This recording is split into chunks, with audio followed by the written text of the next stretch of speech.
Delays at Britain's biggest port that could cut choices this Christmas.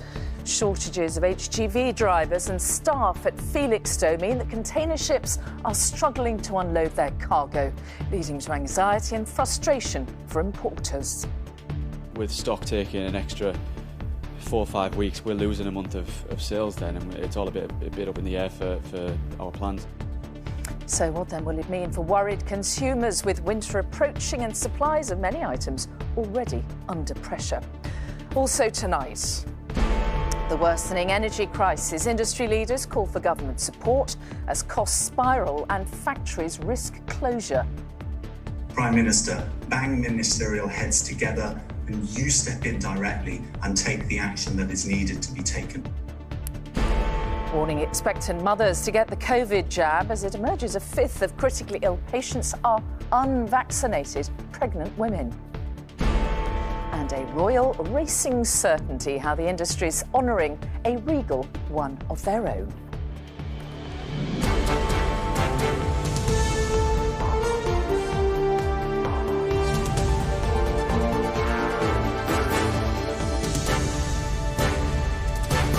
This is the ITV Evening News with Mary Nightingale. Good evening. We begin tonight with the escalating energy crisis. Now, the head of UK Steel has called on the Prime Minister to bang ministerial heads together over the energy crisis threatening to shut down factories. Gareth Stace also suggested now was not the time for Boris Johnson to take a family holiday in Spain.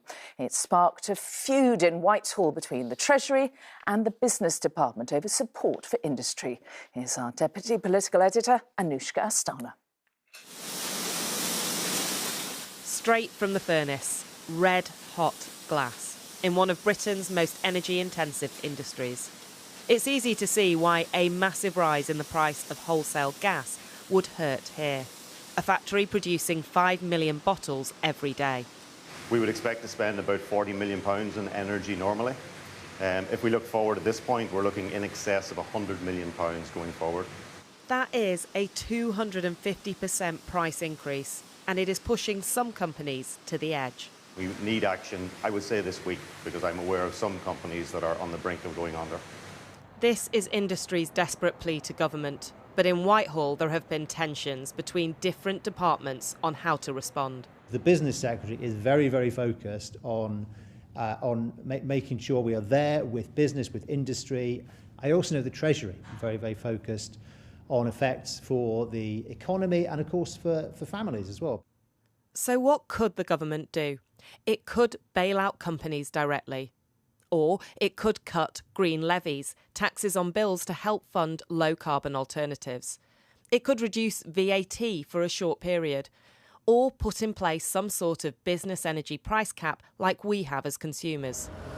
There are real worries on Whitehall. One government source said to me today that factories could close down and thousands of jobs could be lost without urgent support. But they need to persuade the Treasury to step in. The Director General of UK Steel warned there would be permanent damage to the industry if there wasn't action within weeks. I think the current infight in between departments is not helpful, and therefore my message would be directly to the Prime Minister. Prime Minister, bang ministerial heads together and you step in directly and take the action that is needed to be taken. You want to talk directly to the Prime Minister. You say that producers are at risk of going out of business. The Prime Minister is on holiday in Spain. Now is probably not the best time to be on holiday, and I guarantee you that people in the steel industry are not taking a holiday at the moment. Downing Street insists that even from his holiday, reportedly here in Spain, the Prime Minister is working away. So can he solve this problem from here? Anushka Astana, ITV News. Well, our political editor Robert Peston is here. So, Robert, just how serious is the problem that the Prime Minister's facing here? Very serious. I'm talking to people just in the gas industry and the electricity industry this afternoon. They are expecting more companies to fail because that energy price is not coming down. And then you've got this problem in the so-called energy-intensive industries, so manufacturers of everything from glass to steel. And these are industries that do employ people, relatively high wages in manufacturing. We've got too few of these manufacturers in the UK, many people would argue. And because of the surge in energy prices, they're very fragile. But there isn't yet a solution for them. Kwasi Kwarteng has today submitted a proposal to the Treasury for some form of rescue. But the Treasury is wary. I mean, we saw this extraordinary row between the Treasury and the Business Department overnight, where, you know, Treasury sort of accused the Business Secretary of making stuff up because he claimed he was already in discussions. I mean, amazing tension. But the fundamental problem is this. The Treasury wonders whether, in a sense, these energy-intensive industries are trying it on. They don't understand why they haven't insured against this price rise. So we haven't got a solution yet. Lots of jobs at stake. And as Anushka pointed out in her report, there are plenty of people, and I've spoken to a really powerful, influential business leader tonight, who think it's extraordinary the Prime Minister has gone to Marbella. Robert Peston, thank you. Now, ITV News has learned that the UK's biggest container port is suffering crippling delays and is even considering turning shipments away. Felixstowe, which handles around 3,000 ships a year, is struggling to cope with Christmas just 10 weeks away. Now, it's partly because of the shortage of HGV drivers, and it means that containers carrying everything, really, from electrical items to home furnishings and children's presents, are waiting twice as long as last year to be collected. Our business editor Joel Hills has this exclusive report. Port of Felixstowe calls itself the Port of Britain, and it is a vital gateway for trade. More shipping containers come and go here than anywhere else in the UK. So severe congestion at this port is a problem. Would you mind parking up tonight and starting at 3 o'clock in the morning, please, for your next... Part of the problem is, you've guessed it, a shortage of HGV drivers. Adam Searle operates 45 lorries out of Felixstowe, and he's struggling to get things in and out. It is a definite nightmare that my guys in the office are pulling their hair out every single day. They're working extended hours just to try and deliver what our customers need. ITV News has learned that the average container arriving at Felixstowe is waiting more than 9 days for collection, twice as long as the average wait last year. Container collections by lorry drivers were down up to 20% on normal in September, creating a backlog of up to 7,500 containers at the port. The port's management is considering turning ships away if the situation doesn't improve. This is all about labour shortages. The port doesn't have the people it would like to lift containers on and off ships, and haulage firms don't have enough drivers to take all of those containers away, and the result is they are stacking up. Somewhere in all of these is a container that arrived in Felixstowe yesterday from China. It's for Jack Griffiths, who sells clothing online from a warehouse in Stockton-on-Tees. He's been told he'll have to wait another 4 weeks to get his hands on the fleeces, blankets and socks he ordered.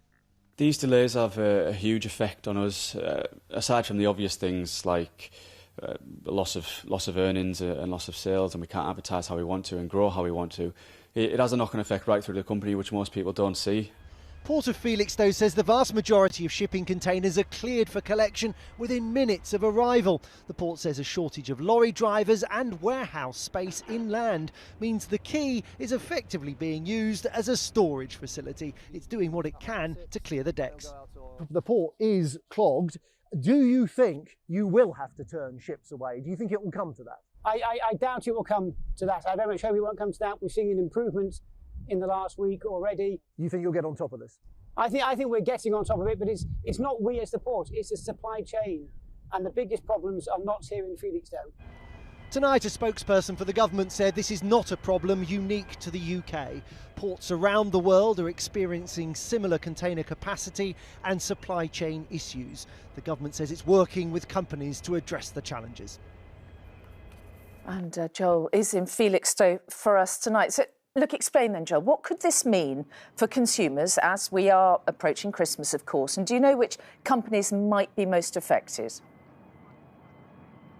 Well, Felixstowe really matters, Mary, whether it's food or drink or electrical goods or clothing. A lot of what we buy in the shops supermarkets, online, arrives here first in the UK. So any persistent delays, if this congestion goes on, then inevitably at some point it will affect choice, availability and price. Tonight, IKEA, Nestle and General Mills, which is a food group which owns brands like Haagen-Dazs and Old El Paso and Green Giant, they've all confirmed to ITV News that the situation here at Felixstowe is impacting their ability to get things in and out of the UK. You heard the port there saying it's determined to get on top of this, but also acknowledging there's a limit to what it can do. It cannot magic up people to drive lorries. It fairly points out congestion is not just a UK problem. The world opened up and unlocked and supply and demand everywhere ended up out of kilter, but there is a particular shortage of lorry drivers here in the UK, and my goodness, we're feeling it. OK, Joel Hills in Felixstowe, thank you. An accountant who was found to be more than 3 times over the alcohol limit after crashing her car has been cleared of drink driving after claiming she drank vodka after the accident to calm her nerves. 26-year-old Kelsey Ridings from Manchester was travelling with her 4 children when her Mercedes collided with another vehicle in May. And the family of a man killed in Manchester Arena terrorist attack has said that he was let down by some of the emergency services. 28-year-old John Atkinson lay on the floor outside the arena for 47 minutes before eventually being taken to hospital, where he was pronounced dead. The North West Ambulance Service has apologised to Mr Atkinson's family. Now, a source close to the Duke of York has told ITV News that it is no surprise Scotland Yard is taking no further action over allegations of sexual assault. Detectives reviewed the claims made by Virginia Giuffre for a 3rd time after she started a civil case against the Duke in the United States. Now, Prince Andrew has always vehemently denied the allegations, and Sajal Karia is here. So, Sajal, explain, why has the Met decided to do what it's done? Well, as you say, Mary, this is the 3rd time the Metropolitan Police has looked into these allegations, and once again they're saying that they will take no further action.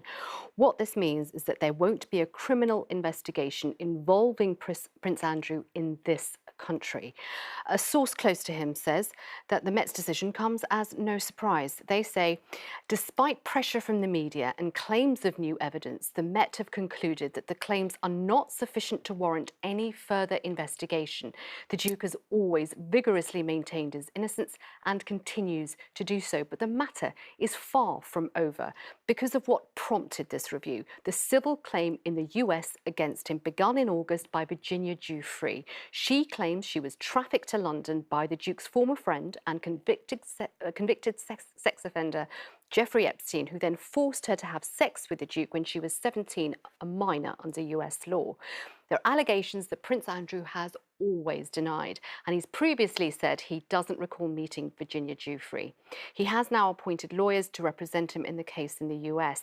The Met said it'll continue liaising with other law enforcement agencies who are leading the investigation into matters associated with Epstein. OK, Sajal, thank you for that. Still to come on the ITV Evening News, why Wales's new COVID passport system could be open to abuse, and the racing honour for the Queen. Those stories and more after the break. Join me then.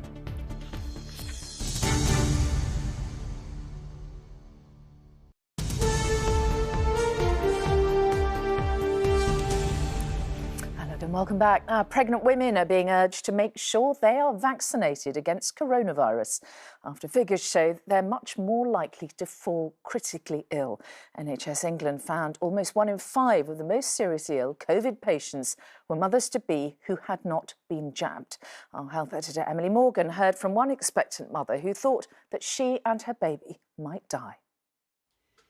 Being pregnant with your first child is always an anxious time, but having COVID too takes that anxiety to a different level. I do just remember just saying, I give up, like I can't do this on my own anymore. At 26 weeks pregnant, Claire caught COVID. So ill, she was put in a coma and on a ventilator for 2 weeks. Medics feared she'd need to be transferred onto a specialist ECMO machine. My husband was possibly going to lose both of us, or he was going to be a single dad, and that's the truth of it, really. So I had hallucinations when I got woken up, so it's scary to think what COVID has done to us in the long term. Claire didn't need this treatment after all. Extracorporeal membrane oxygenation is used when ventilation isn't working and patients' blood is oxygenated outside the body. Of the 118 patients in England who've had ECMO in the last 3 months, 17% of them were pregnant women. All but one were unvaccinated, and that one had only received 1 dose. Overall, pregnant women make up a third of all adult women under the age of 50 who've had the life-saving treatment. You're doing really well. You're going to be just fine. Dr Vercoy is having to treat more pregnant women in intensive care at King's College Hospital. They become more seriously ill much more quickly. There's something about being pregnant that makes our immune systems change and makes us more at risk from viral infections generally. And COVID exploits this. It's also dangerous for their babies because there's an increased risk of miscarriage in women who have COVID. It's why the NHS is desperate for more expectant mothers to get vaccinated. Only 10% of pregnant women in the UK are fully vaccinated. Why isn't the message getting across? I think the message has been going through both our professional circles out into the community, but we really need to keep reminding pregnant women that it's safe to have the vaccine. We've got real world data now. That is the message they want to get across. The vaccine is safe in pregnancy. COVID is not. Emily Morgan, ITV News. And the First Minister of Wales has defended his nation's controversial new vaccine passport scheme, saying that anyone faking the test will be breaking the law. An NHS COVID pass is now needed to enter nightclubs or to attend large events like concerts or football matches. But as Hannah Miller reports, it does require people to carry out the test themselves, leading to real concerns that it might not be effective. Just as they dared hope we were exiting the pandemic, nightclubs in Wales now have a new condition of entry. At this bar and club in Prestatyn, they've decided it's easier to close early rather than make extra checks on the door. We didn't know it was actually going to happen until Friday. We got email from licensing, and that's too short of time to even implement something, even if we wanted to. Is it something that's easy to forge with an app? Is it just going to be, oh, here's a photo of a barcode? Because we've got nothing to scan a barcode. I don't know. I don't know what it is. From today, anyone in Wales who's over 18 will need to show proof of either vaccination or a negative test in the past 48 hours to enter nightclubs, indoor non-seated events with more than 500 people, such as a gig, outdoor non-seated events for more than 4,000 people, like festivals, and any setting with more than 10,000 people, including sport. This is a vulnerability in the scheme. We have created a specific offence that will mean that if someone deliberately falsifies the result of a lateral flow test, they will be breaching the law in Wales. And many hope the pass will encourage people to get their jab, as cases in Wales rise to some of their highest ever rates among younger people since the pandemic began. Essentially, it's the lack of the immunisation programme taking hold in the under-30s, really. We originally, in the UK for many months, were well ahead of Europe. But now what we're seeing is that we're significantly behind. And while many people in Rhyl are supportive, there are concerns about practicalities as well. Queue people wanting to get drunk, it's going to cause more havoc. If they're going to need the passes, then surely it makes it safer for us inside places, you know. So, yeah, it's a good idea, but the young ones might not agree. COVID passes will also be legally enforced in Scotland from next week, with proposals being worked up in Northern Ireland, while in England there are no current plans. But today's announcement is perhaps a signal to everyone that the pandemic is a long way from over. Well, despite the questions about whether people will fake the tests, you can get a COVID pass relatively easily if you've had both jabs by going to the NHS website. You'll need one, not just if you live here in Wales, but also if you want to come here and go to any of those events, big events or nightclubs. This is a big call by the Welsh Government, one that some people see as an enormous, unnecessary faff. To others, it's a way of keeping businesses open through the winter. All right, Hannah, in Rhyl, thank you. And finally tonight, the Queen's love of horses stretches back more than 90 years. She was riding from the age of 3 and as a racehorse owner had her first winner in 1949. Today, the Queen's contribution to the sport was honoured with her being inducted into the British Flat Racing's Hall of Fame. Here's Corrie on the passion that's close to a royal heart.